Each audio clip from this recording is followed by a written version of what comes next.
Becky Lynch and Liv Morgan have spent the last 2 weeks interfering in each other's business.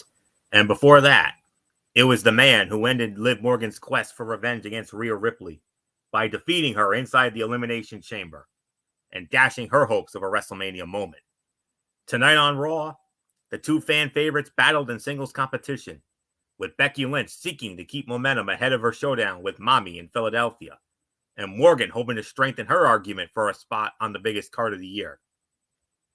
Their bout was one of 3 high-stakes encounters on tonight's show, with the opportunity to challenge Gunther for the Intercontinental Heavyweight Championship on the line in a gauntlet match, and the Women's Tag Team Championships up for grabs. Also, who will leave the Toyota Center in Houston? Who left the Toyota Center in Houston with their arms raised in victory and their WrestleMania dreams closer to reality? Find out now with this recap of tonight's show, for this is Ridiculously Raw. Hey there, welcome everyone, and welcome everybody to Ridiculously Raw, the most must-see show on YouTube and Streamy.com today. I am your host, Anthony Florio, joined as always by good old MF, Michael Fletcher. And of course, the Phenom, Michael Bullock. Mr. Bullock and I, of course, another one of our legendary Raw chats as always. And oh boy, we had a lot to talk about tonight. And let's not waste any more time, gentlemen. Dive on in. Monday Night Raw as we continue on the road to WrestleMania 40. The latest pit stop took us to the Toyota Center in Houston, Texas, the home of the NBA's Houston Rockets. And we started it off with an in-ring segment. It was Drew McIntyre, interrupted by the World Heavyweight Champion, Seth freaking Rollins. This was some strong psychological work from both men, each looking to get into the other's head. After weeks of McIntyre succeeding, this round went to Rollins, who attacked the one weakness of his opponent, his ego. And Drew McIntyre said, "We have a future world champion in Drew McIntyre we can actually invest in and be proud of." That's what he said of The Rock and the board of directors' view of him. McIntyre's impression of laughing Rollins was hilarious, and everyone should listen to it on repeat. Rollins rightly called out McIntyre, questioning whether he could win without the help of the Bloodline, given how he had to rely on Jimmy Uso and Solo Sikoa to defeat Cody Rhodes and Jey Uso in recent weeks. And Rollins said, at the very bottom, the thing I'm worried about least is Drew McIntyre, nearly goading his challenger into a fight. Of course, we all know this past Friday night on SmackDown, Seth freaking Rollins accepted the challenge on behalf of him and Cody Rhodes for that huge tag team match on night 1 of WrestleMania against The Rock and Roman Reigns with all those high stakes. You know them by now. And I would say second best segment of the night right here. And there was one segment that was actually better than this. Even though this was great, there was another segment that we're definitely getting into later. And we'll see how that goes. But for right now, this was the second best segment of the night here. And I'm just so glad that we finally got some legitimate build when it comes to this match. I kind of felt this match was a little bit on the back burner. At least they finally put the time and effort in to make it front and center. Because hello, it is one of the 2 huge main events of night 2. It's about damn time we started building that and making it feel like that. Tonight, we finally got that right here tonight. Well done. Second best segment of the night here. Not much more to say. Good old MF Michael Fletcher, come on in. And what can I say? Ever since this was made official after McIntyre won the Chamber, we didn't really get much of a build to it. Tonight, they finally kicked it into high, and it was about damn time they did. Well, they needed to kick it into high. They needed it to give us something to make us believe or give us something that we wanted. At the end of the day, it could have gone a number of different ways, but I love the fact that, McIntyre poked the bear a little bit. He took a shot at CM Punk, obviously, to continue that little thing once Punk gets back or whatever they're going to do with CM Punk. Because it looks like Punk will have some kind of involvement at WrestleMania. We just don't know how far they're going to go with CM Punk, but he is going to be involved. Is that as a commentator? Is that as a special guest referee? But there is some talk about it. So he pokes the bear, pokes the needle at, the CM Punk fans, dissing the second city savior once again, much to the chagrin of my friends, my fam, some family that loves CM Punk. You say anything bad about Punk, you better be Mr. McIntyre. I'm telling you, you keep talking crap about CM Punk. There's a certain someone I know that's gonna wanna beat your ass. And I mean it. Not me. I could care less. But I do know somebody who's very close to me that's going to want to have a few little choice words with a Scottish warrior. And this person is not afraid to speak their mind. They will call you out on your BS there, McIntyre. So I'm just feeding you the warning right here, right now, tonight.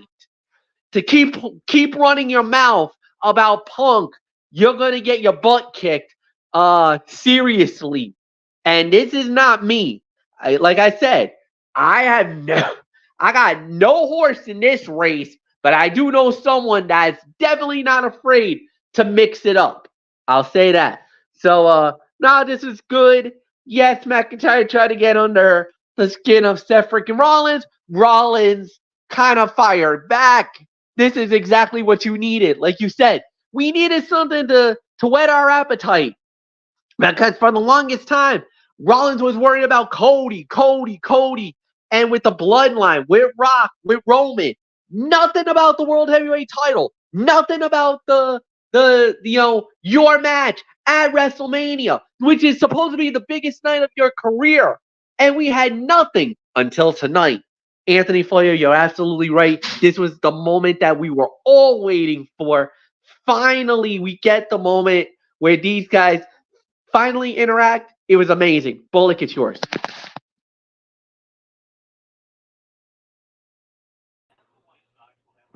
Yeah, like you said, I mean, we finally got some build tonight with Seth freaking Rollins and Drew McIntyre, because all is it been when it comes to Rollins is about the bloodline, but we finally got it. And yeah, there was some back and forth here. I really liked it.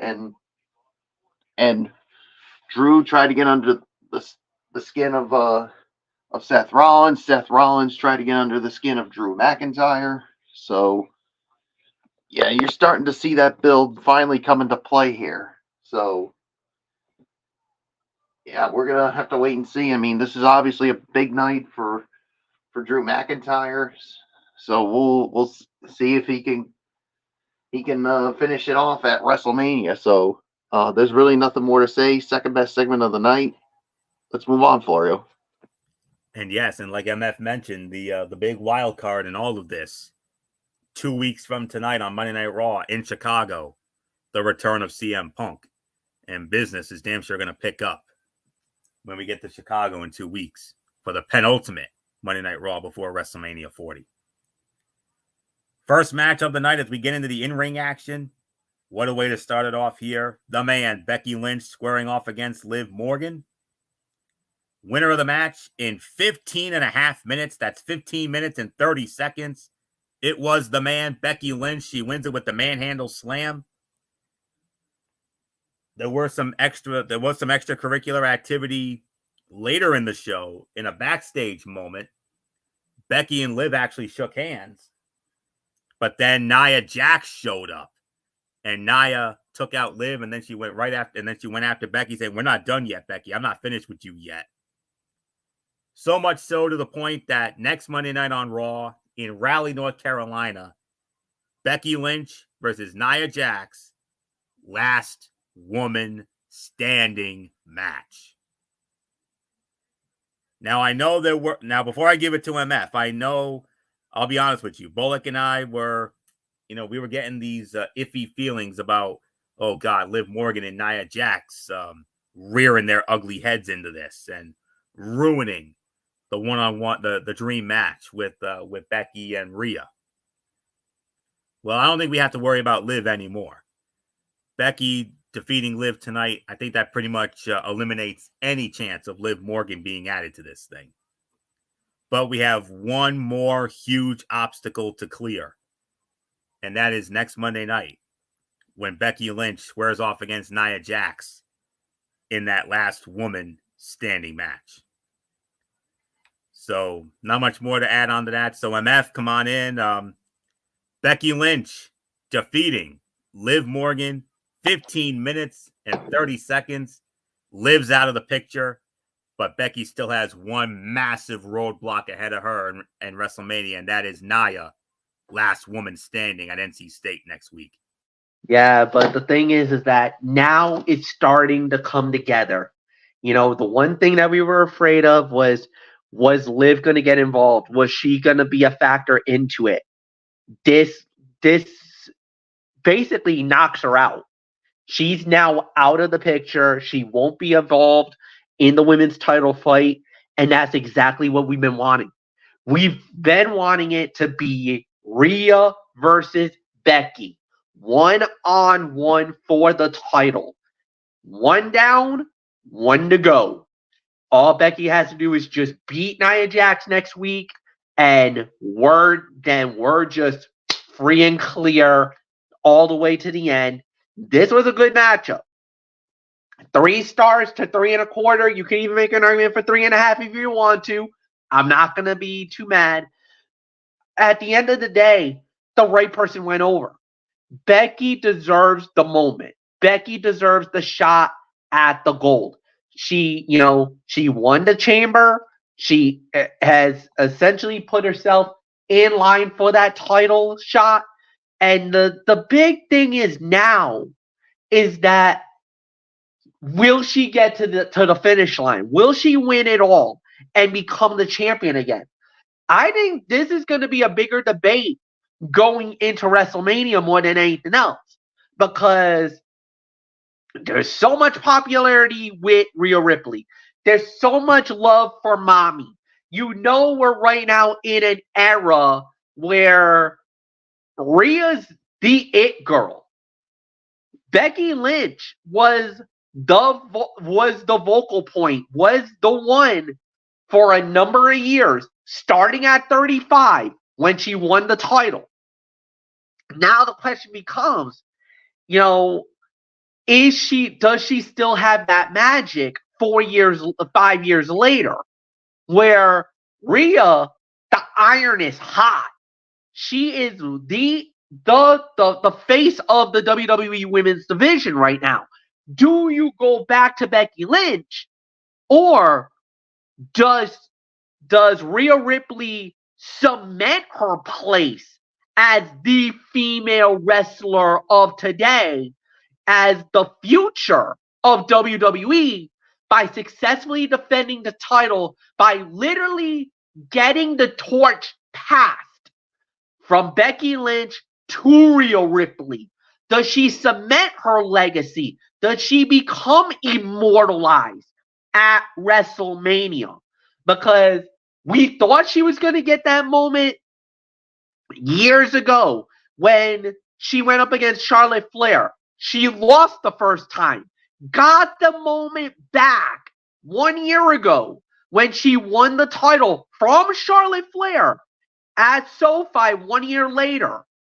1 year ago, does she double down and really cement her place as the face of the women's division by taking down really one of the pillars of the WWE women's division in Becky Lynch?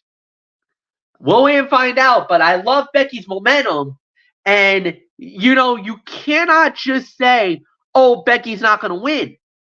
This is big time Bex. These type of moments are meant for Becky Lynch. So I would not be stunned if Becky Lynch walks out of WrestleMania the new women's world champion and cements a little bit of that order again in WWE. So And as a matter of fact, I think this would be Becky's first time since being a mother. I don't ever remember Becky being a champion going into a well. No, am I wrong, Anthony? Since Yeah. Becky, Yeah. Aren't you forgetting WrestleMania 38? against Bianca Belair. Okay. Yep. I stand corrected. Yes. So I mean, so that's the thing I'm looking at. This would be her first time as women's world champion. Yes. So that's all I'm gonna say. We'll see. But yeah, this is gonna be an interesting matchup. So Bullock, it's yours. 3.5 stars for me. I mean, this was a very good match. I mean, I thought it was going to be an all right match, but they really gave these two a good amount of time, and I certainly enjoyed it. And yeah, one down, one to go for Becky, because now she's got to deal with Nia Jax after what happened backstage, and it's last woman standing. And you think, I mean, obviously you think when you hear that, you're like thinking, oh no, that this match favors Nia Jax because of what she's capable of. But they want to put Becky to the test, especially to build her as she gets ready for her women's world title match against Mommy, against Rhea Ripley at WrestleMania. So we'll see how that goes. But I also love the back and forth between Rhea and Becky. And look, I mean, Becky, she has a point to prove at WrestleMania that yes, Rhea's the hot thing going on right now, but that she's still the man. That she's the one that runs everything. So this is her chance to prove herself at WrestleMania. So will it happen? I really don't know. Part of me says yes, but another part of me says no, because you want to cement Rhea Ripley as the face of the women's division in WWE overall. So we still got time to think about it as we get closer and closer to WrestleMania. So 3.5 stars for me. It's yours, Florio. Yeah, I'm with Bullock on this one. 3.5 stars. Becky, second best fight of the night. Becky Lynch and Liv Morgan tore the house down in tonight's first bout. Liv Morgan continued to tell the story of a competitor whose frustration has been intensified by her inability to score the elusive big-time win. She had several opportunities to knock off the man and move closer to a WrestleMania bout, even if it was not the one she valued versus Rhea Ripley. The resilient Becky Lynch fought through her opponent's offensive and delivered the manhandle slam for the win. After the match, Rhea Ripley hit the ring, bypassing Liv Morgan and confronting her WrestleMania opponent. Mommy talked trash, but in the end, it was Becky Lynch who warned the women's world champion that she is unstoppable when the world is against her. All of this was excellent, from the continued evolution of Liv Morgan as both an in-ring worker and character to the latest in the rivalry between Becky Lynch and Rhea Ripley as they prepare for one of the marquee bouts on this year's card. Michael Cole noted that this is the first time Morgan and Lynch have squared off in over 2 years. Morgan is performing with more confidence than she ever has, with her timing better than it has been and her work appearing to be more fluid as well. Case in point, a springboard code breaker that put the man down for a 2 count. And Liv Morgan warned Rhea Ripley on her way out, "I'm going to take everything you love." Everything. So there's something that we have to think about on that one. So with that being said, I'm with Bullock on this one. 3.5 stars. Second best fight of the night. All right. You know, for the last several weeks, I've been preaching and going on and on about how this is the best road to WrestleMania build, how this has been the most newsworthy road to WrestleMania build that we've ever had. Well, we continued that here tonight, my friends, because, in a pre-taped announcement to the WWE Universe, both general managers, Monday Night Raw general manager Adam Pearce and Friday Night SmackDown general manager Nick Aldis, revealed that Finn Balor and Damian Priest will defend their undisputed WWE Tag Team Championship at WrestleMania against not one, not two, not three, not four, but 5 other teams in a 6-pack ladder match.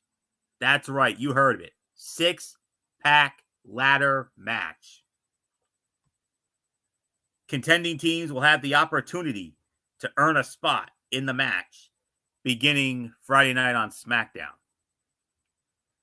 And, well, we know what the qualifying matches will be on Raw next week. There's going to be 3 of them. It's going to be the New Day squaring off against Akira Tozawa and Otis. You're going to have, and what is going to be the show stealer of the 3 matches, DIY versus the Creed brothers. And then you're going to have The Miz and R-Truth against Indusure. So the 3 winners will join Balor and Priest along with 2 other teams from SmackDown. And we're going to have ourselves a 6-pack ladder match for the undisputed WWE Tag Team Championship. Gentlemen, do you want to give a quick thought on this? Open forum here. I think the opening to have the 6 teams out there is going to be interesting. But now I've heard a rumor. Yeah. Well, MF,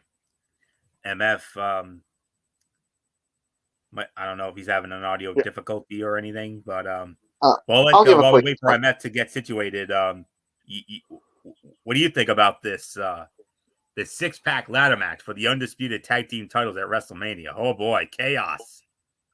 Yeah, and the thing is, I mean, before this announcement, we all thought that it was going to be the Awesome Truth against Balor and Priest at WrestleMania, but exactly.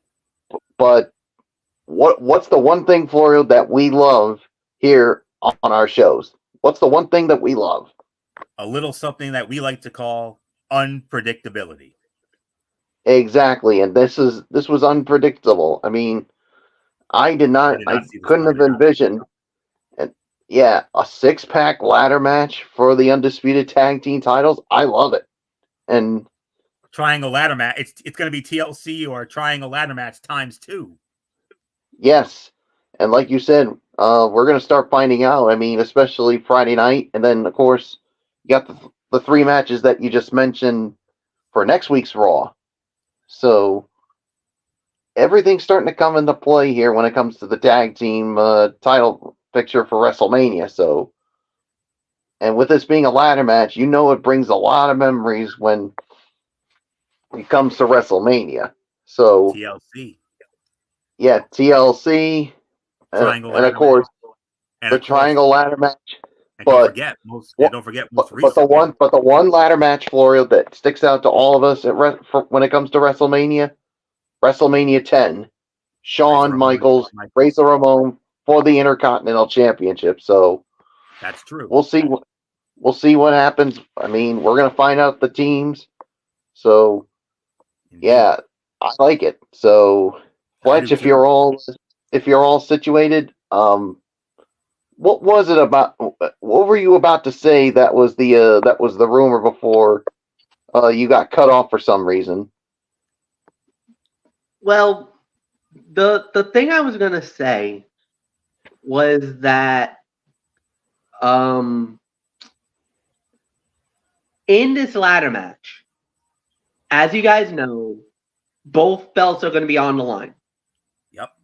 However, what I've been told is that they're going to end up splitting the belts, which means one team is only going to be able to get the Raw tag team titles, and one team will only be allowed to get the SmackDown tag team titles. I like that. So whoever would come out of the qualifying matches for SmackDown, they would be trying to wrestle. Try to wrestle away the SmackDown tag team titles, and then whoever Well, no, is on the Raw side. Nope. Hold. No, Oh, you finish. It's up for grabs. Any team can grab whatever, but only one team will be allowed to pull down one set of belts. They're not going to be allowed to pull both sets. now this is a rumor now, right? Now, it's a rumor, Read into it. but there has been talk Take it, for a and while take now. it with a grain of salt. No, yes, but there has been talks of splitting the tag team title. I've heard that. This might be the way they do it I hope at so. WrestleMania. Each brand deserves to have tag team champions of their own. I think this undisputed thing's gone on long enough. And I feel the same way about but then again, we do have two separate world champions on the men's and women's side. So each brand has an identifiable champ there. But the tag teams, that definitely needed to be done. So but anyways, big announcement here. Of course, you think about great tag team title ladder matches at WrestleMania. First thing that comes to your mind, the Triangle Ladder match. Edge and Christian versus the Hardy Boys versus the Dudley Boys, WrestleMania 2000, or as Bullock and I call it, realistically, WrestleMania 16. And then 1 year later, you had the TLC 2 with those same three teams, topping what they did at SummerSlam the previous summer. And then, of course, most recently, we all remember WrestleMania 33, when the Hardys came back and Matt and Jeff Hardy became the Raw Tag Team Champions that night. So all of them were special in their own way. This one is going to be TLC times 2. That's basically what it's going to be. Although it's going to be more like the Triangle Ladder match. But I mean, when I think about all the chaos it's going to be, oh my goodness, it's going to be something else. So, all right. Now, this next match, I'm going to be honest with you. This next match was an absolute dud. But there is something that does need to be addressed with this. And I know Michael Bullock wanted to especially get into it. It was Ivy Nile and Maxine Dupree teaming up against Candice LeRae and Indy Hartwell. Candice LeRae and Indy Hartwell win the match in an even 2 minutes. Match was an absolute dud. I think we're all agreed on that. But something came out of this that really, really hit a lot of people the wrong way. Now, especially me. Especially you, Bullock. Yes. Let me set it up. Late last month, a couple of weeks or so ago, Maxine Dupree wrestled Nia Jax at a house show. And apparently her performance was so bad that the fans heckled her. Maxine Dupree got absolutely roasted, toasted, and damn near burnt to a crisp by heckling fans. Where have you heard that before? She damn near got bullied. And tonight, they just out of nowhere turned Candice LeRae heel, because Candice LeRae said during this match, I'm going to see if I can, pull it up here, see if I can get the correct quote out of this. Candice LeRae completely runs down Maxine for trying to use a goofy move on Indy Hartwell. She says goofy stuff like this is why the crowd boos Maxine. She says that Maxine's dead brother would be ashamed of her if he was still here. And then Maxine starts crying and tries to leave the ring before eating a big boot from Indy Hartwell and a 1-2-3. Let's not kid ourselves. The match was an absolute dud, but Michael Bullock, I mean, MF, I'm sure you probably knew about this story. Bullock, this is the first time he had heard of this story. He hasn't been reading the dirt sheets as much as, as I do or MF does, even though Bullock does too, But Bullock, let's not kid ourselves. The match was an absolute dud. I mean, I think we're all in agreement on that. This was hands down the worst fight of the night. But I know what Candice LeRae did to Maxine here. Apparently, art's about to imitate life here. They're turning this into an angle. Yeah, this is turning into an angle, but the thing is, I mean, I understand they're turning this into an angle and they're making Candice LeRae a heel, but the moment she mentioned that her dead brother would think of the same way the fans are, that he'd be disappointed in her, that part rubbed me the wrong way. I mean, look, I understand you're trying to make her as a heel. I get it. But to bring up family members, especially someone who's dead, that's where I draw the line here. So, yeah, that I mean, like I said, I understand you're trying to make her as a heel, but there were certainly other ways they could have done it. This was not the way. I mean, because you know how I feel, Floria, when it comes to bringing family into this whole thing. It just rubs me the wrong way. But this was the first time I heard of this story, where fans were heckling her because of the goofy moves that she was doing, and that I understand she's not perfect as a wrestler. I'll say it, but she has gotten better. And to defend her, she was going up against Nia Jax. I mean, how can you judge her when she was facing someone who is dangerous like Nia Jax? Maxine Dupree, I mean, like I said, she's not perfect, but she continues to get better. And for you to boo her, heckle her, and to say all these things about her, it just makes my blood boil. I mean, for those heckling fans who roasted her, I mean, shame on you. I mean, if you don't like Maxine Dupree, that's all fine and dandy. But if you heckle her and all that, no, that's not being a fan. That's being a bully. And Maxine Dupree, to me, deserves way better than this. So, to those heckling fans, what you did was pointless, unnecessary, unacceptable, irresponsible, and borderline reprehensible. You should be ashamed of yourselves. And I'm going to do something I haven't done in a long time.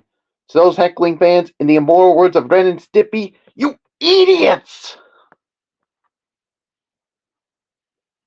I'm done. As far as those fans go, you guys can go screw yourselves. Exactly.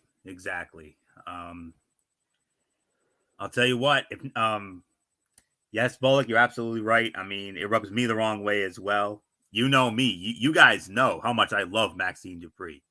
You guys know how much I know it's mainly because of the beauty and the whole 9 yards, because she is drop dead gorgeous. I'm not gonna lie, but I mean, but what these fans did, I mean, that went viral on social media, and definitely rubs me the wrong way as well. And Bullock pretty much spoke my points for me. The way Bullock's feeling, I feel the exact same way. That's from a personal side. From a professional standpoint, if nothing else, this was a great way to attempt to. This is definitely a great way to attempt to build sympathy for Maxine Dupree as an underdog. It may work, it may not, but Candice LeRae was great here, just unabashedly tearing into the Alpha Academy underdog. Hartwell did not appear to be sold on LeRae's turn and cutting words toward Dupree, hinting that her longtime partnership with the Poison Pixie may be nearing its end. But, we'll have to wait and see on that. So whoa. Okay, I don't know what that was, but all right. But anyways, obviously the match was a dud. It was the worst fight of the night. So, MF, do you have a thought on all this? I wish I could give you my honest opinion, but if I did, you might have to put the warning label on it. Oh boy. because I would absolutely be going off on Candice LeRae right about now, and I would probably say some few choice words about the Poison Pixie that would not be PG. Cerebral Viper mode. Exactly. So I don't want to do that.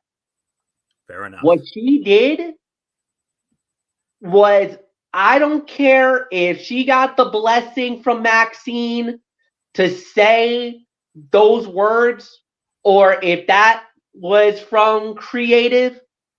I'm sorry. There's certain things you're allowed to say, but anybody saying anything about somebody who's no longer with us is out of bounds.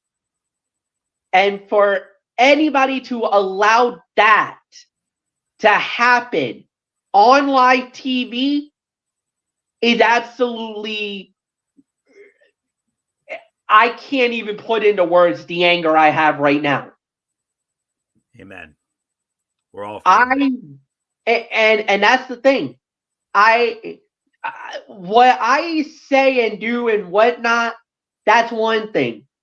But I know there's sensitivity levels that you got to be careful. She could have tore her apart in any way, and that would have been fine. The minute she uttered that her brother, that's the minute I lost everything on that segment. Because, again, that is out of bounds in my mind. Totally out of bounds. I mean, and I'll go as far as to say this, I just lost all respect for Candice LeRae. I mean, if you're going to make her a heel, you did it. You brought a lot of heat on that, and that was really messed up. Now, what WWE is doing is very shrewd. Yes, they obviously saw the incident with the fans ripping Maxine, and they're making her a sympathetic figure. They're making light out of a down moment for her, and it's turning it into something positive. How's that going to look down the line? I don't know. You know, sometimes the arrogance, the negligence, and pretty much the downright stupidity of IWC and WWE Universe fans out there, sometimes it's a blessing in disguise. And I know Hunter and the boys, they probably saw what they saw.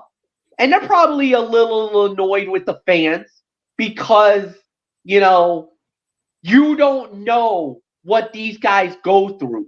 You don't know the sacrifices or the body of work or, you know, what a lot of these wrestlers go through day in, day out, the injuries they suffer, everything that they do in that ring. And I get it. You know, everybody's like, oh, but wrestling is, you know, it's, you know, a lot of it's all predetermined. Why should we even care? The reason why is because of they entertain us. We pay the money to be entertained, and these people put their lives on the line each and every week to perform for us. So for me, it goes a little more deeper because I'm a little more into the wrestling business because of my connection with certain individuals. So I've seen the good and the bad of professional wrestling. I've seen the injuries. I've seen them putting their bodies on the line, what they have to do week after week. So my respect for wrestling is a little more deeper than maybe the average person. Anthony Floyd and Michael Bullock, they get it, but they're not. I'll openly admit they're not all the way in.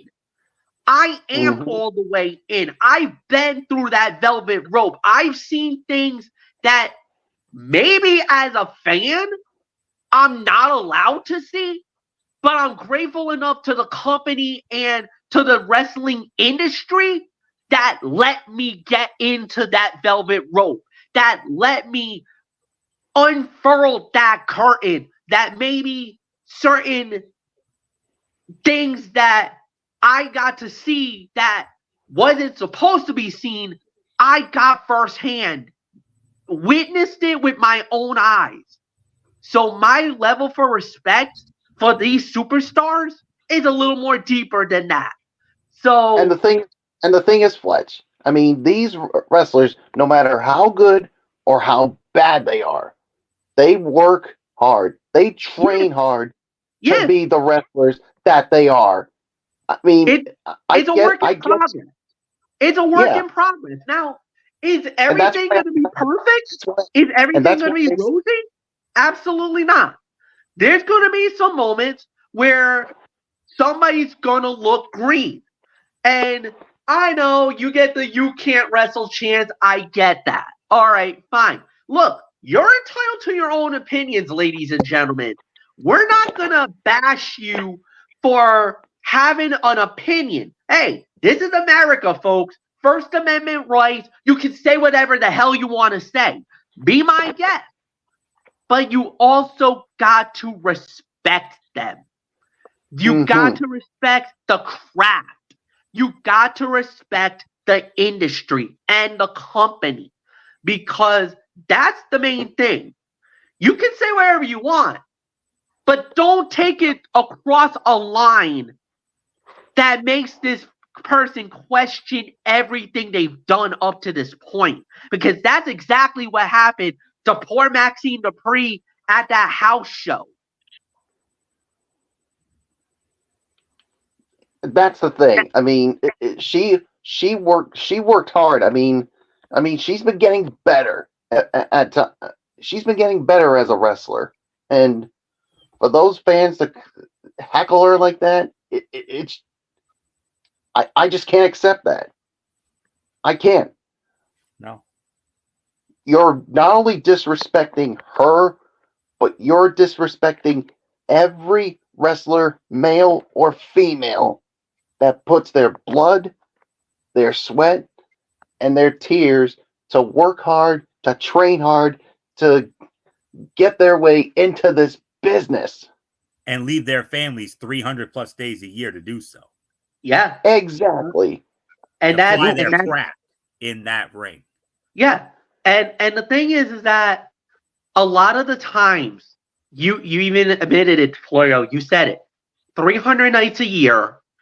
Sometimes they miss holidays, they miss anniversaries, birthdays, they miss birthdays, recitals, soccer games. This is, let me tell you, folks, what the men and women of wrestling, and it doesn't matter what company you're in. Let's just say that this is not just a WWE thing. No. This is New Japan. This is AEW. TNA. This is TNA. And this goes even to the indies.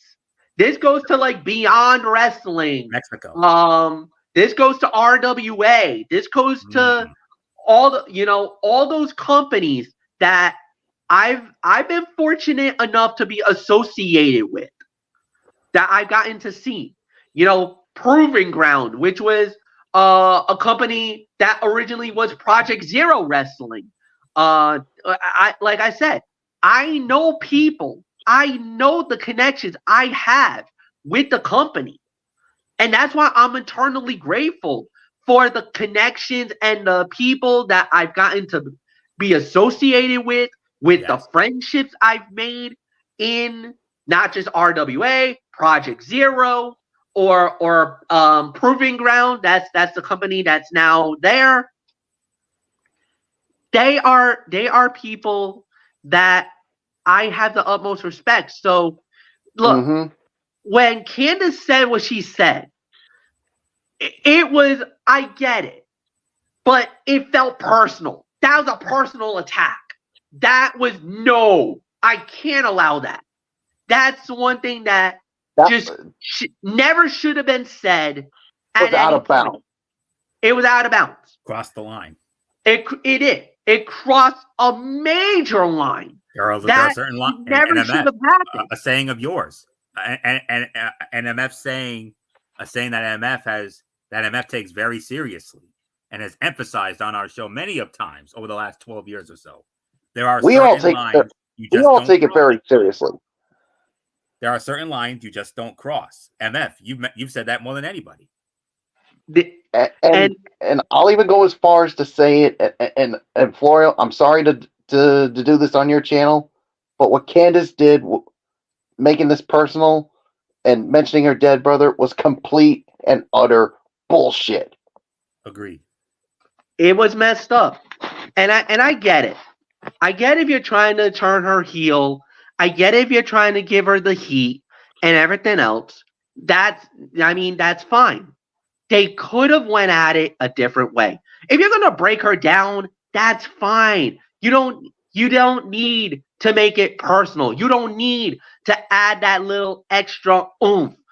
As a matter of fact, ways they could have done it. There are other ways they could have done it. But wait a minute. Hold on a second. Hold on a second. Remember what happened on Friday night with Rock? Why the hell did he go there? He didn't need to do that. Saying Cody was That's another thing that got totally missed and lost in all of the chaos that went down that night. Yes. Rock went personal. He went after Cody's family. And Cody himself, calling him a mistake. And Cody himself. Said he was a mistake. It's one thing to go after the man. If you want to go after Cody, you want to take that personal, that's fair game. That is absolutely fair game. You want to question him, I'm cool with it. I think everybody would have been fine with it. There's no issues. Mm-hmm. The minute he went after the family is when he crossed the line. Yes. But then again, Cody did the same thing the night of the kickoff. The night of the WrestleMania kickoff. Last month. When he went after, the High Chief, he went after the bloodline. He went after the ancestors of Roman Reigns. That's why Rock shot off the way he did, because you made it personal, Cody. You, in a way, started the whole problem. But it does not change the fact of what Rock said on Friday was out of bounds. I'm not defending it. What Rock said was out of bounds. What Candice LeRae said tonight was out of bounds. That's the problem. If you're going to take it personal, fine. You're allowed to take it personal. You want to go there, we don't mind if you go there. But there's certain points and certain things you're allowed to do, but you don't cross that line. And tonight she did. And that's a problem. That's why I lost all respect to this Ray. And that's why a lot of people, and the thing is, even if Maxine said, you know what, let's do it for the betterment of the company to prolong a storyline, I kind of have to call her out. Because I'm like, Maxine, why would you do something that, I get it that you're trying to be the company girl and be the right and do this right, but I don't know. I feel like this was a bitter taste in the mouth. And I don't call out Maxine very often because, God forbid, I say something wrong about Maxine Dupree. I do not want Anthony Florio coming after me because I know he will. But I feel I'm not mad at Maxine. I think the best way for me to say is that I'm disappointed in her because I feel like she could have done something different. She could have said, like, Just keep my brother's name out of it. If you want to come at me, then come after me. But just keep my family out of it. That's all I would ask for Maxine. That's all I would have said. Well, we don't know what was said backstage prior to this, so we just gotta keep an eye on the dirt sheets to hear. Oh no, they already said that Maxine gave the okay for this to happen. She got the blessing from Maxine, because even Candice honestly was not sure if she wanted it to do this, and she was even hesitant about saying what she was going to say. But Maxine gave her the okay. She gave her the green light and the blessing to do what she did. Okay. All right. So, well, we just had a lot to say about that. Next up, we're going to have just as much to say about it. Spoiler alert, this is the segment of the night right here. In-ring interview, the voice of WWE, the great Michael Cole, a sit-down interview with the American Nightmare, Cody Rhodes. Amid all the talk about The Rock, the twists and turns the road to WrestleMania has taken, the partnership with Seth freaking Rollins, and the internet movements, Cody Rhodes joined Michael Cole for an emotional in-ring interview in which he reminded the world of what he is fighting for on April 6 and 7 in Philadelphia. He dismissed the question about his ability to trust Seth Rollins as his tag team partner, then teared up as he talked about the fans and his family for whom he will battle Roman Reigns and finish his story by winning the undisputed WWE Universal Championship. This was excellent. There will be some who want to see anger, rage, and fury out of Cody entering WrestleMania, and there is still plenty of time to get to that point. However, tonight was a look at the man who has managed to captivate audiences and get them to go on a year-long ride with him, never once wavering in their support.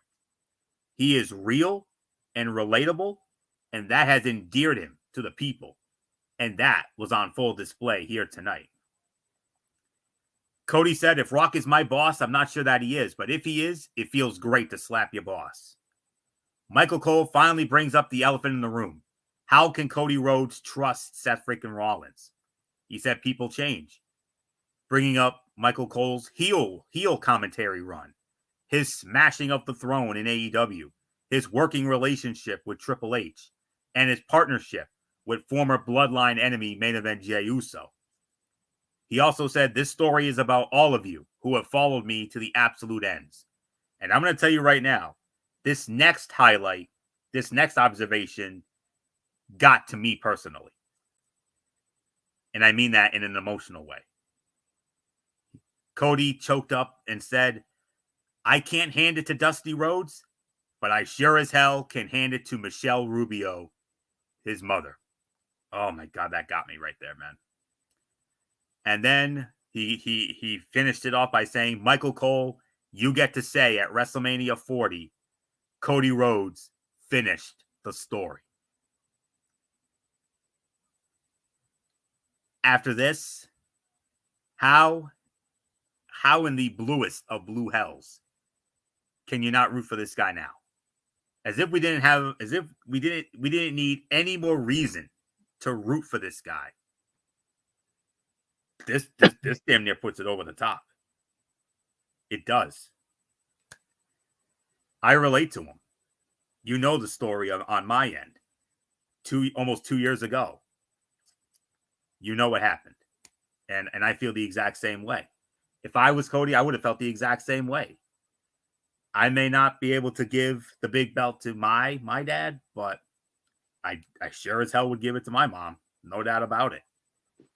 No question about it. Me being the mama's boy that I am. We're all mama's boys. Let's not kid ourselves. We all love our mamas, and we wouldn't be where we are without them. And when Cody said that about giving the belt to his mom, I mean, oh my God, that did it for me. That made me think about me and my mom, you know. And I'm sure Bullock felt the same way about his mom. And MF even. But oh my god, I thought for a moment somebody was cutting onions because that's how emotional I damn near got. Fantastic, man. Segment of the night, the Raw segment of the year. It's the second best segment of the year overall, only behind The Rock laying down the gauntlet for WrestleMania. But this damn near came very close to it. But as if you didn't need another reason to root for Cody Rhodes at WrestleMania, I don't know what else there is to say. So, fantastic segment. Nothing more to say. MF. Nothing left to say. Just take it, man. I was very vocal about Cody and everything else on Friday. And I know and trust me, I got a lot of, some agreed with what I said, and a lot thought that I was being very selfish and foolhardy with my comments.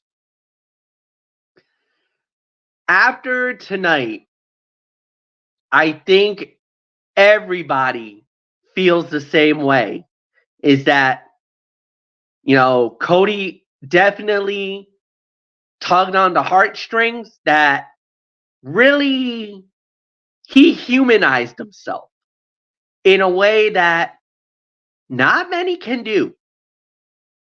He brought a human element that, something that not many has been able to possess. I think the last time we had a real human type moment, I think you got to go back 5 years ago to when Kofi Kingston, when he was making that run for the WWE title. That was really about what everything that was played out. And I love the callback that they did with Michael Cole back in October. And he talked about that part, about, he's like, there was something that was really unfinished that I really want to talk about. And he mentioned about that interview back in October. And it really, again, brought a human element. It really took it home for us. And that's why, even for me, it kind of was like a, whoa, all right. This was not expected. I thought I was going to hear the traditional, traditional stuff from Cody Rhodes. Honestly, truthfully, I'm not going to lie. When I heard what Cody did tonight and saw what he did, even I had to sit back and like, this is different. This feels different. This doesn't feel like last year's WrestleMania. This time, it feels like there are more higher stakes for Cody Rhodes. And it legitimately is higher. If he does not win this title, if he doesn't get it, bring it home, he'll never get to finish the story ever again. That story will be over for Cody. This is exactly, and he even mentioned it. He's like, he's nervous. Because he knows what could happen if he fails. He knows what could happen if he does not win this title. And that's a human element that we didn't get to feel the first time around. So when I called him out for certain reasons. This was a different side that even I had to even tip my cap and was like, all right, well played. But he broke it down in such a way, such a human element. I think that's something that, it was a masterclass by Cody Rhodes here tonight. Yeah, Raw segment of the year, no doubt. And it definitely, it makes you want to pull for Cody. It does. It now makes you want to see him finish the story, become the champion, and finally get to live the moment that his family never got to. You know, the thing that they were always talking about was there was always that reference about Dusty, everything else. Cody has said that it's not about just Dusty. It's more about me and that I need to do this. He's like, yes, Dusty's looking over me and he'll be down and I know he'll be there for me at WrestleMania, but I need to do this. I need to, you know, it's kind of in a way him saying he knows he let a moment get away a year ago. He's not going to let it get away the second time around. But the thing that really lurks is, like you said, that fear of the failure, you know, because of, like we said, he lost 1 year ago.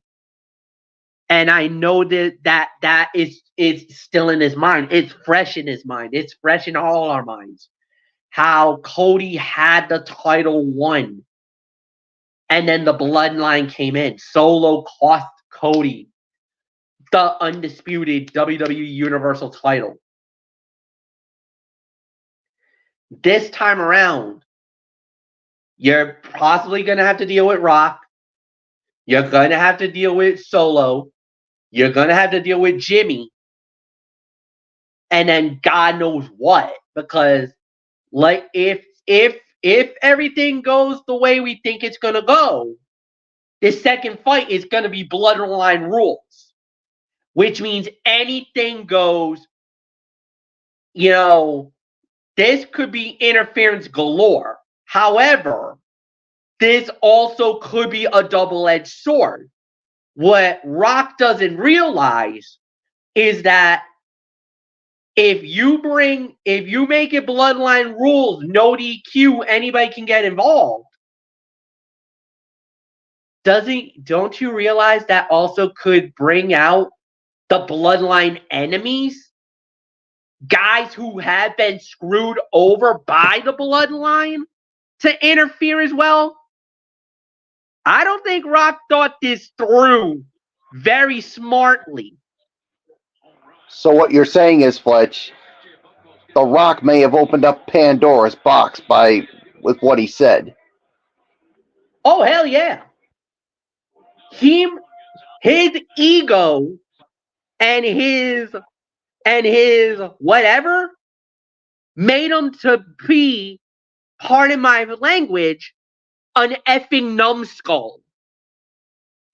Yes, I went there. I'm not going to apologize.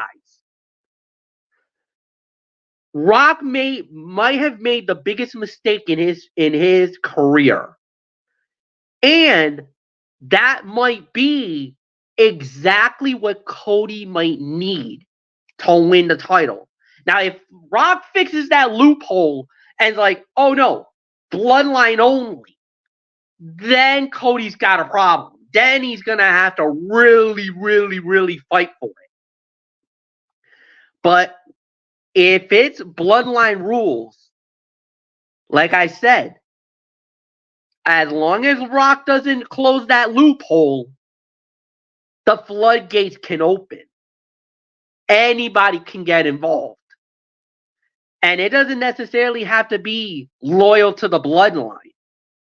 If there's a bloodline enemy, they could also get involved. Sami Zayn, Kevin Owens, Drew McIntyre. Hell, I'll even say his name because he's now on the active roster. Brock Lesnar. And don't forget Jey Uso. Yes. There is enough people out there that does not like the bloodline that they could get involved and cost Roman Reigns everything. He could absolutely get the ultimate comeuppance at WrestleMania.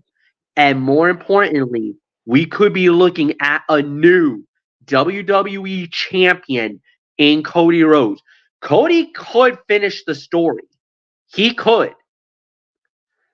As long as Rock does not realize the mistake he is making. You know, they might think, oh, bloodline rules, anything goes, we're golden. That's the thing. There's a double-edged sword there. He doesn't know it. I do. I don't know if Florio and Bullock, I don't know if you guys were realizing it until I just brought it up. But like you said, well, I already did because I mentioned Jey Uso getting involved. Well, no, but I mean, but what I meant was me referencing about the floodgates opening. The loophole. The loophole. That's what I'm referencing. Because I don't think you guys thought of that until now. So that's why I'm saying what I'm saying. Cody can finish the story. If he does, hey, all the power to him. Then I'm holding him to that standard that I talked about on Friday that you're gonna have to, elevate the WWE the WWE title because, oh, by the way, look who you just took the title from.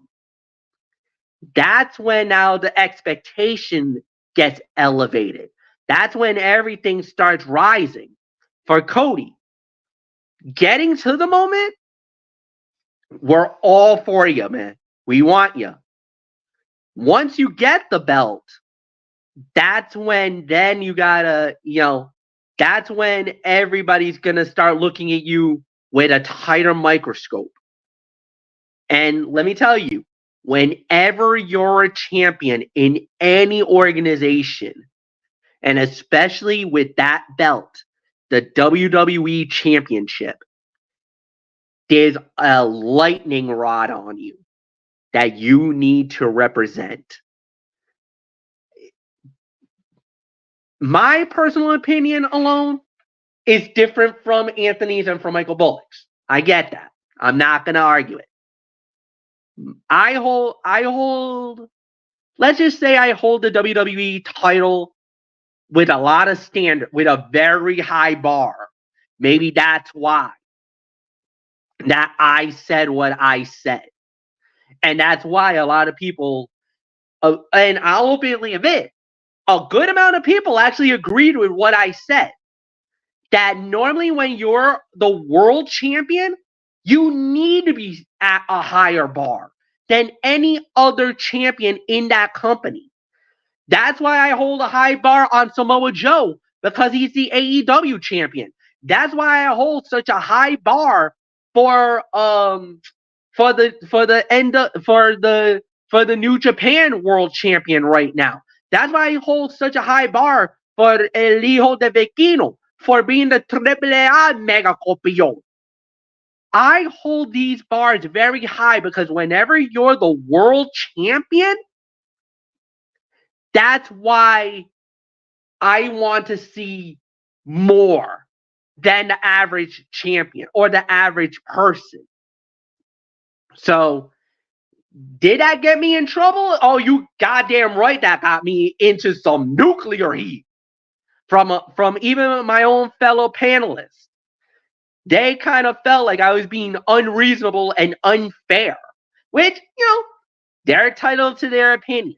I'm not gonna go there. We don't need to go there. What was said on Friday was said on Friday, and we're leaving it at that. But now everybody knows why I said what I said. This was great. Great segment. Amazing.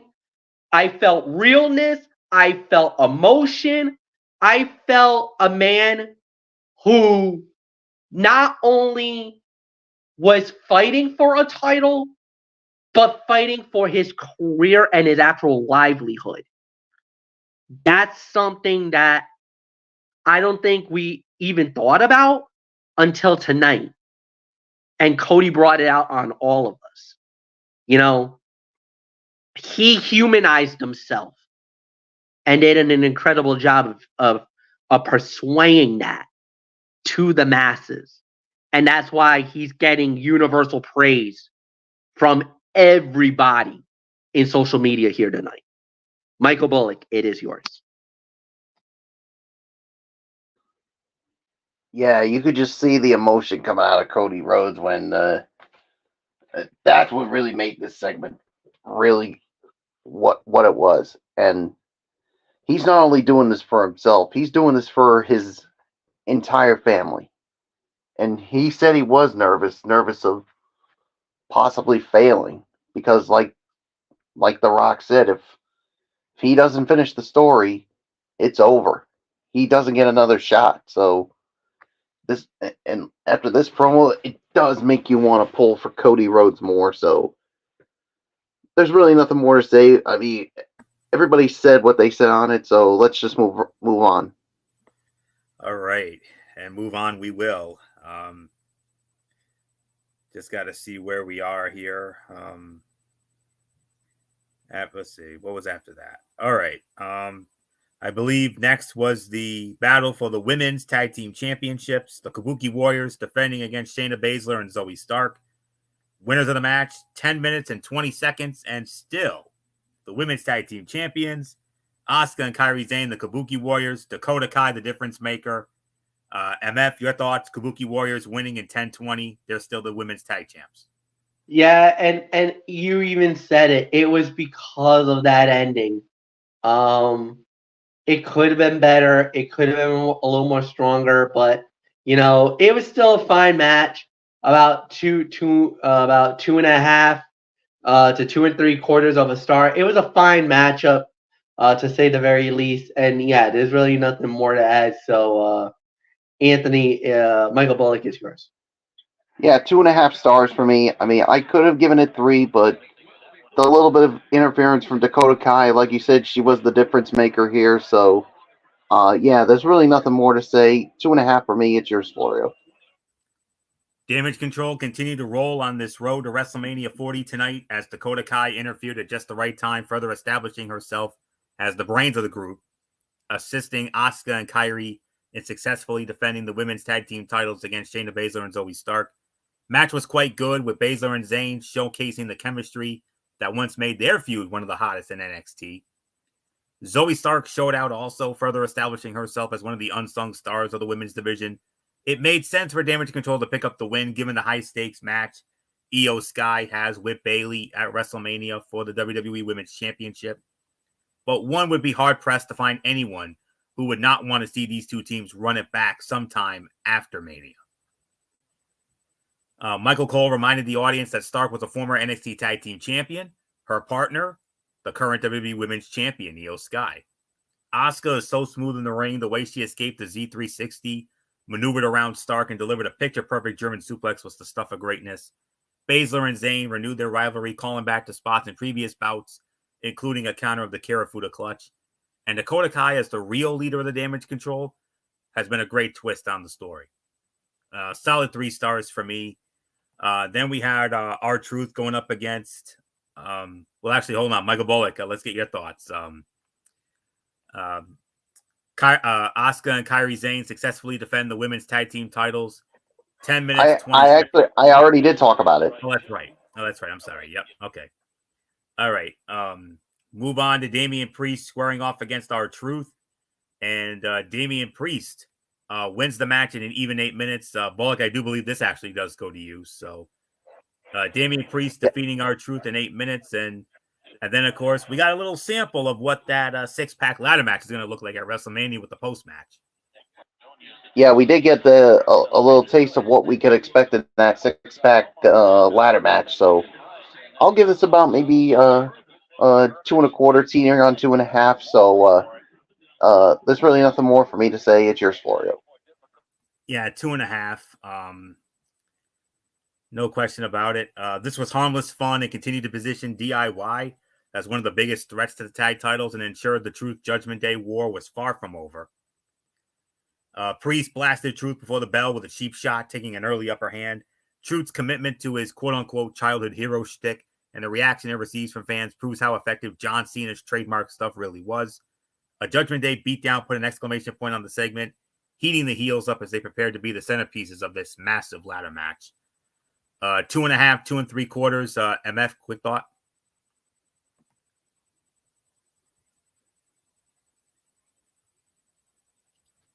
Yeah, no, I think this is a solid match.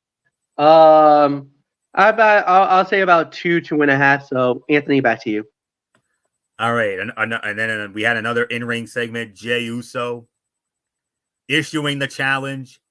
He wants Jimmy at WrestleMania. I think we all saw this coming, gentlemen. So, yeah, I'll sum it up simply.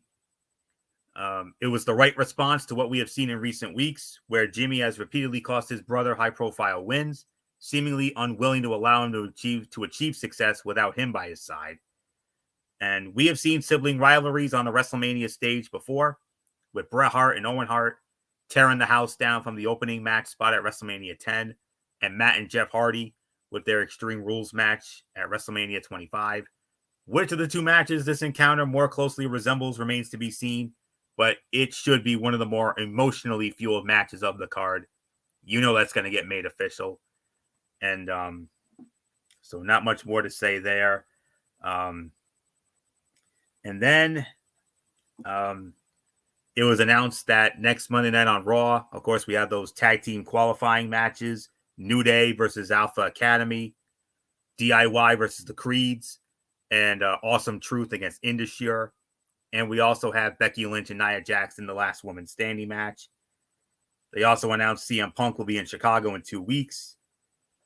And before we get to the main event, another inductee was announced for the WWE Hall of Fame class of 2024. And it is a celebrity inductee, none other than a boxer who many would consider the greatest of all time. That, of course, being the late, great Cassius Clay. You best remember him as Muhammad Ali. Muhammad Ali will be posthumously inducted into the celebrity wing of the WWE Hall of Fame class of 2024. So, gentlemen, quick thought. MF, of course, you being our boxing insider, you being our boxing, our port authority on boxing. I mean, Muhammad Ali posthumously to be inducted into the celebrity wing of the Hall of Fame. And the thing is that this one caught everybody by surprise. Yes. Because a lot of people thought that whenever they started the celebrity wing, how on earth did Ali not become the first one in? I mean, that's the thing. All right. If you want to talk about the contributions, I know a lot of people is going to be like, yeah, but he was only there at WrestleMania 1. He never really had that much of an impact in the world of professional wrestling. If you talk to any professional wrestler, Muhammad Ali is without a doubt one of the quintessential cornerstones of professional sports. You can say he is kind of responsible for MMA. He's responsible for boxing. He's responsible for professional wrestling. He has dipped his hand in all these little genres that has made him a cultural icon. Not just the greatest athlete of the 20th century, but one of the greatest individuals we've ever known. Now, I must also be very, very, very careful, and I must preface this. Muhammad Ali is also one of the most controversial figures of our time as well. As a matter of fact, some people has gone on to say that this man betrayed our country, that he actually dodged the draft and didn't want to serve our U.S. military back in the time of Vietnam. He got himself arrested. He was put in jail. And he was, at the time, stripped of the heavyweight championship of the world in boxing because of those moments. Now, whatever you may have felt about this man, it's very evident that this guy is, without a doubt, the most recognizable figure of our time. And that's why, for me, I got the utmost respect and love for Muhammad Ali. You know, as a boxing aficionado, Anthony, you alluded to it, I was blessed enough to hear amazing stories from my own father, who was able to witness some of the big fights of Ali's career.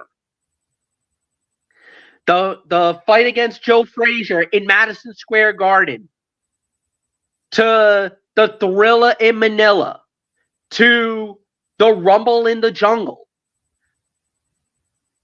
Muhammad Ali is, without a doubt, the quintessential cornerstone of what boxing was, especially in the 1960s and the 1970s.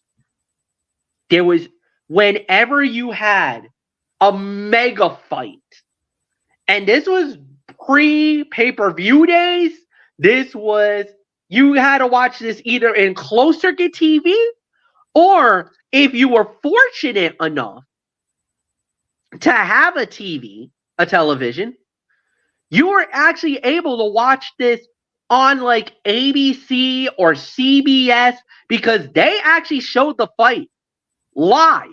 Well, not live. Some of them were pre-recorded, and they were on tape delay later in that evening. They did it as a prime time. And normally they give you maybe a couple of fights, and then you get the main event. What Muhammad Ali is box office. What he brought was a flair of the dramatic. A lot of the wrestlers nowadays says it was really Ali that made him become as flamboyant, as, you know, a showman. He created that level of incredibleness that made us want to believe. You know, it's like life imitating art. That's why he is who he always has been and always will be. A pioneer, not just in boxing, but in all sports. That's why, as a matter of fact, if you notice, just recently they announced that Muhammad Ali was going to be a part of that WWE 2K24 game. Ali actually got a character in the UFC game. Well, the recognizable figures of the greatest of all time is the respect and the admiration of this man. Again, you can say whatever you want to say about Muhammad Ali, the man. And I know there's quite a few that has differing opinions of the man. But as a boxer, as an athlete, as an individual, this man was second to none. So when you hear the words, the greatest of all time, the greatest, the icon, a legend, a visionary, that's exactly what he is. For me, I never thought this day would come. I never ever thought in my wildest dreams we would ever hear Muhammad Ali and WWE be synonymous again. I thought it was a one-time deal, honestly.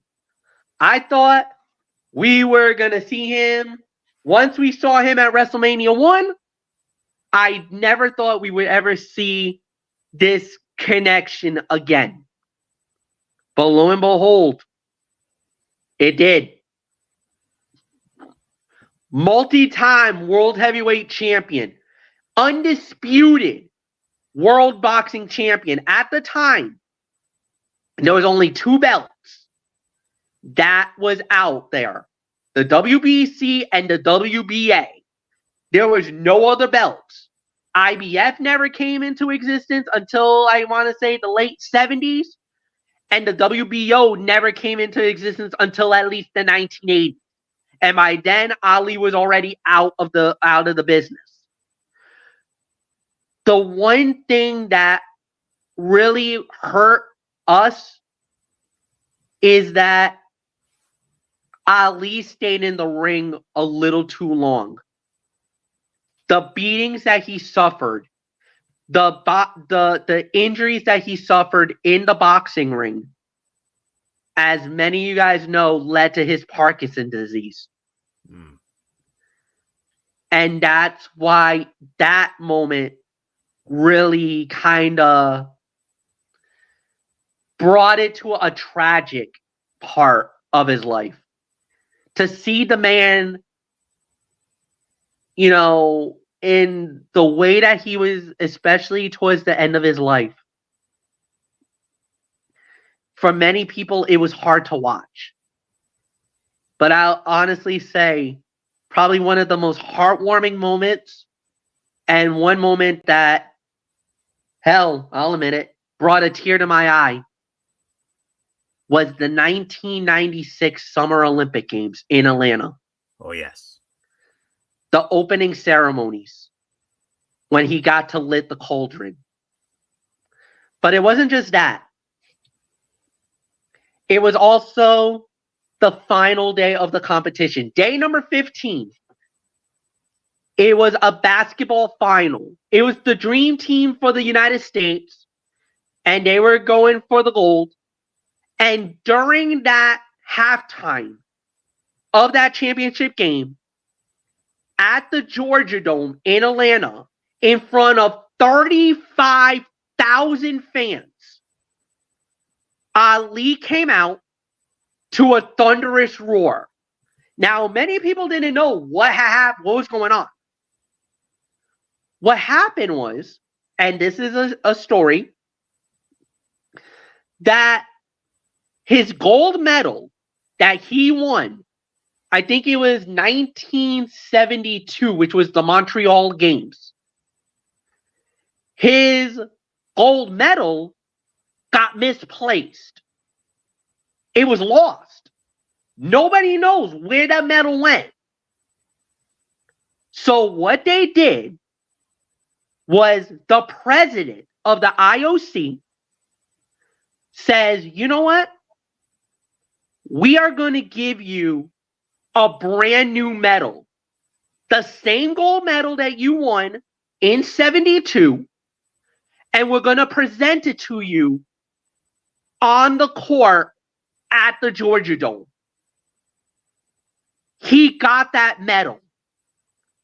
And the biggest moment for me was that he got to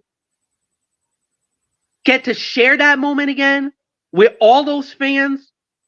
And then the dream team came out from their locker room to congratulate Muhammad Ali. Think about that. the greatest basketball players in the world. Shaquille O'Neal, Scottie Pippen, Charles Barkley, Karl Malone, Reggie Miller, just some of the big names. These guys are Hall of Famers in the NBA. They all came out of their locker room to congratulate Muhammad Ali. Oof. If that doesn't get a lump in your freaking throat, I don't know what does. Outside of Cody's promo, of course. Oh, man. So for me, this was amazing. Big moment, incredible announcement. I'm pretty sure Layla Ali will be the one representing for Muhammad Ali. In the night that he gets inducted into the Hall of Fame. I'm pretty sure of it. Well deserved. Anthony, it's yours. Yes, indeed. As reported by Variety, Muhammad Ali will be inducted into the WWE Hall of Fame class of 2024. One of the most iconic figures in sports history, the three-time world heavyweight boxing champion and Olympic gold medalist, was known around the world for his charisma, his confidence, and his ability to back it up inside the ropes. By the way, this is the statement from WWE, by the way. Known simply as the greatest, Ali's influence transcended sports as his work as an activist, artist, and personality established him as one of the most renowned figures in the entire world. Although best known as a boxer, Ali made a great impact in the sports entertainment world. On June 26, 1976, Ali competed in the War of the Worlds, which was an exhibition match against WWE Hall of Famer Antonio Inoki inside the Nippon Budokan Arena in Tokyo, Japan. The match, which was competed under specific rules, resulted in a 15-round draw in front of 32,000 fans in the crowd. The bout was also broadcast on closed-circuit television to nearly 33,000 fans inside the legendary Shea Stadium in Queens, New York. The event was a huge success and brought in countless new fans to the industry while also being viewed as a precursor to modern MMA. Both Ali and Inoki became friends after the event, with Inoki even using Ali's theme music and catchphrases as his own. After retiring from the boxing ring with a career record of 56-5 with 37 knockouts, Ali returned to the squared circle where he served as the special guest referee for the main event of WrestleMania 1.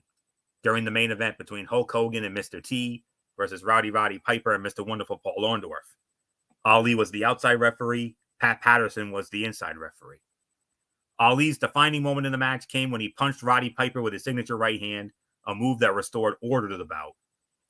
Sadly, Muhammad Ali passed away on June 3rd, 2016 at the age of 74, but his legacy as one of the greatest athletes persists, and his work to modernize and globalize professional wrestling helped seamlessly blend the world of sports and entertainment. Congratulations indeed to Muhammad Ali. MF, great story there.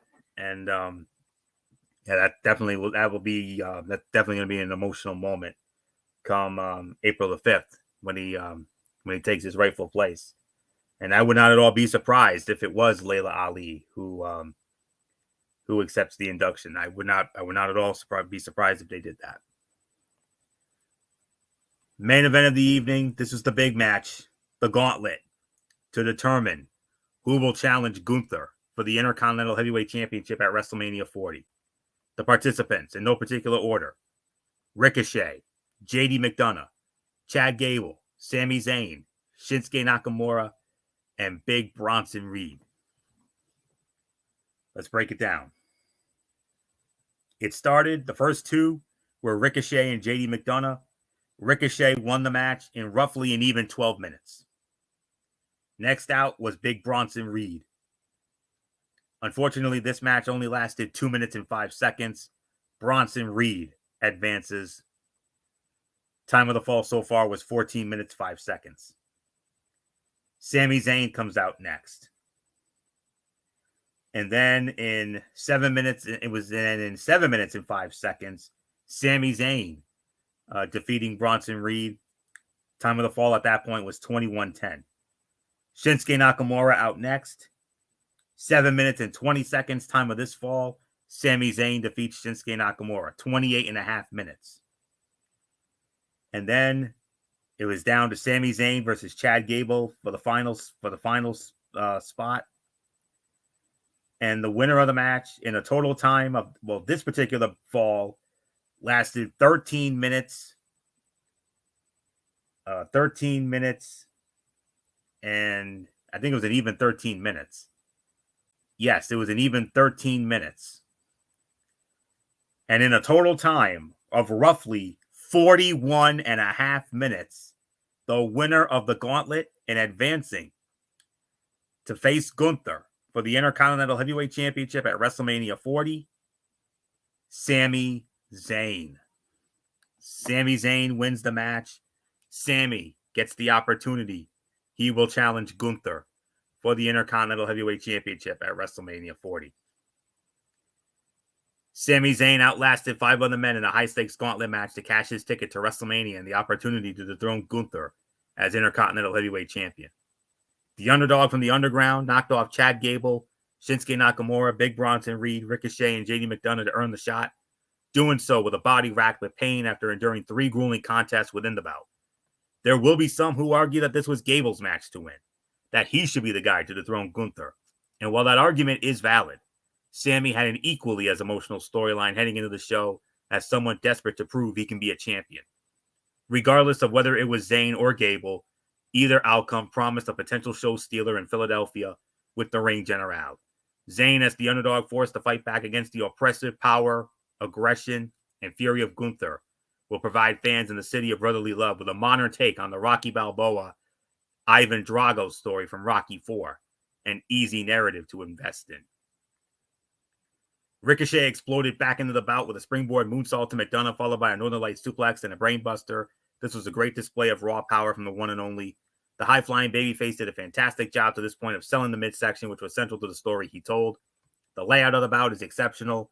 McDonough attacked the ribs of Ricochet. Reed eliminates him with the tsunami. Reed attacked Zayn last week on Raw and drew him as his second opponent. Cole noted that today is the start of Ramadan, and Sami, being Muslim, has fasted all day, potentially making it more difficult for him to battle through a match, demanding longevity like a gauntlet match. Reed attacked Zayn after the fall, leaving him reeling and primed for elimination as Shinsuke ended the match. Michael Cole continued his superb night on commentary, noting that Chad Gable was the only man in the match never to hold a singles title in WWE or NXT, giving the audience another reason to invest in the former Olympian. Cole again, the last time WWE was in the Toyota Center, Gunther failed to beat Chad Gable in 5 minutes, setting up the first title match between the two. And then Gable fired up and the crowd came alive, the Houstonian solidly behind him. 4.5 to 4 3/4 of a star, fight of the night, no question about it. Excellent match, no surprise about the outcome. But upon further review, it was worth noting that I came across a photo showing that on the move that Sami won the match with, it didn't look like Gable's shoulders were fully down. So Gable might have an out on this one. Gable might have a legitimate case. So we're going to have to look into that one. But other than that, excellent match, fight of the night. If it wasn't for that, if I didn't notice that little thing, I might have pulled the trigger and given this 5. But I'm bumping it down to 4.5 to 4 3/4. But nonetheless, this was the fight of the night, hands down. No surprise about the outcome. Yes, it's Sami's moment. Sami gets the win, but MF, if you look at the photo, it looks like Chad Gable's shoulders were not down. And if that's the case, Gable might have a fight. It looks close. It's a good thing you brought that up. We'll see. Like I said, it looks close, but at the end of the day, look, the decisions were, referee's decision is final. So, but it was incredible. There's really nothing more to add. 4 1/4, 4.5, and Anthony, it's yours. All right, MF, overall thoughts on this Monday Night Raw in Houston as we continue on the best build to WrestleMania ever. Excellent Raw, 8 out of 10. I don't think there was really anything bad. I mean, only one possible bad match more than anything else, but I was pretty good with everything that went down. So yeah, there's really nothing more to add. So Anthony, it's yours. Definitely. I'm just about right there with you. You can make an argument. This may have been the best Raw of 2024. The Becky Lynch Liv Morgan match was fantastic, as was the setup for the last woman standing match between the Man and Nia Jax for next week. Seth Rollins and Drew McIntyre wrote the latest chapter of their rivalry. We had a big WrestleMania match announcement in the form of the tag title ladder match and a challenge from Jay to Jimmy Uso for a potential classic encounter. Cody Rhodes cut a wonderfully emotional promo with his in-ring interview with Michael Cole. Shayna Baszler and Zoe Stark shined in defeat, and Candice LeRae gave us a sneak peek at a new heel character that should earn her more TV time in a post-WrestleMania WWE. Everything here hit, and in some cases hit big. This was a great show in which attention to detail was prevalent, and most everything made sense. Big thumbs up to Papa H and the creative team for this one. It's an 8.5 to 9 out of 10 from me. Quick Tony's take here. I'm just going to give you the results of the TNA Sacrifice special that went down this past Friday night from St. Clair College in Windsor, Ontario, Canada. 2 pre-show matches. Joe Henry challenged Crazy Steve for the TNA Digital Media Championship. Crazy Steve successfully defended the title in 4 minutes and 7 seconds. Speedball Mountain, Mike Bailey and Trent Seven, they went up against Trey Miguel and Zachary Wentz of the Rascals. Speedball Mountain winning the match 7 minutes and 59 seconds. Main card, Steve Macklin versus Nick Nemeth. Nick Nemeth wins the match 14 minutes, 22 seconds. TNA World Tag Team Championships on the line. ABC, Chris Bay and Ace Austin defending against Eddie Edwards and Brian Myers of the System. Winners of the match and new TNA World Tag Team Champions, Eddie Edwards and Brian Myers. More gold for the System. They knocked off ABC in 13-22. Khan versus PCO in a no disqualification match. PCO winning that 8 minutes and 22 seconds. The newly cemented team of Spitfire, Danny Luna and Jody Threat, they challenged Killer Kelly and Masha Slamovich for the Knockouts Tag Team Championships. New champions, Spitfire. Danny Luna and Jody Threat, they win the titles 2 minutes and 34 seconds. Josh Alexander versus Alexander Hammerstone. Hammerstone winning the match 18 minutes and 19 seconds. 6-man tag team match. X Division champion Mustafa Ali and the Grizzled Young Vets went up against the Time Machine, the Motor City Machine Guns, Chris Sabin and Alex Shelley, along with Kushida. Ali and the GYV win the match in 14 minutes and 11 seconds. Jordan Grace defending the Knockouts title against Tasha Steelz and Zaya Brookside in a 3-way match. Jordan Grace successfully defends the title 12 minutes and 38 seconds. Main event of the evening, Moose defending the TNA World Heavyweight Championship against Eric Young. Winner of the match, 22 minutes and 5 seconds, and still the TNA Heavyweight Champion. It is Moose. So that's the story there. So with that, that'll do it. That'll put the ball on this very, very exciting edition of Ridiculously Raw, to say the very least. That puts the ball on that, and we will be back with you Wednesday night around 10:30 or so. MF will have it. Wednesday Night Madness, NXT, AEW Dynamite. Hopefully we'll have a show this time after we had to cancel it last week due to commitments beyond our control.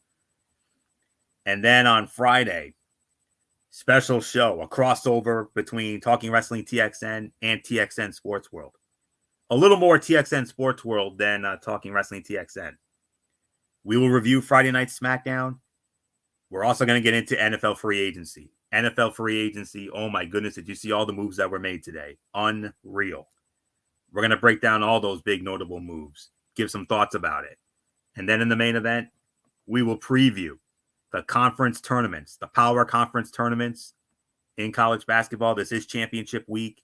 ACC, Big East, Big 10, Big 12, Pac-12, SEC, you name it. And then a big announcement. I messaged MF earlier, and MF confirmed it to me. This Sunday evening at 6 p.m. right here on the Tone 25, we are going to have the live announcements of Selection Sunday. As the brackets are announced, we are going to announce the matchups as they are announced on the CBS Selection Special. Awesome. And I cannot wait for it. It's going to be a live show, myself and MF and Bullock. we'll do the announcements. We'll break down each region, and then we will determine. We'll give our predictions as to who we ultimately think will cut down the nets on Monday night, April the 8th, at State Farm Stadium in Glendale, Arizona. Very exciting to say the very least. And then 1 week from tonight, we do it all again, Ridiculously Raw, right here on the Zone 25, as we continue on the road to WrestleMania 40. So that's it. So until Wednesday night for Wednesday Night Madness, it's Anthony Floyer here for good old MF Michael Fletcher, and in spirit, the Phenom Michael Bullock, and of course, always and forever, the First Lady Dee Dee Woodson. You know the routine, everybody. Thumbs up. Talk to you later. Yeah, throw it up Fortune 4 style. Bye for now, my friends. God bless. Be good to each other. Have a blessed couple of days. And until Wednesday night for Wednesday Night Madness, you've been watching Ridiculously Raw right here on the Zone 25 on YouTube and StreamYard.com. Remember, my friends, no matter what anyone tells you beyond anything else, wrestling is indeed actually real. For everybody who's been a part of this one, for now, Anthony Florio, so long, and bye, everybody, bye.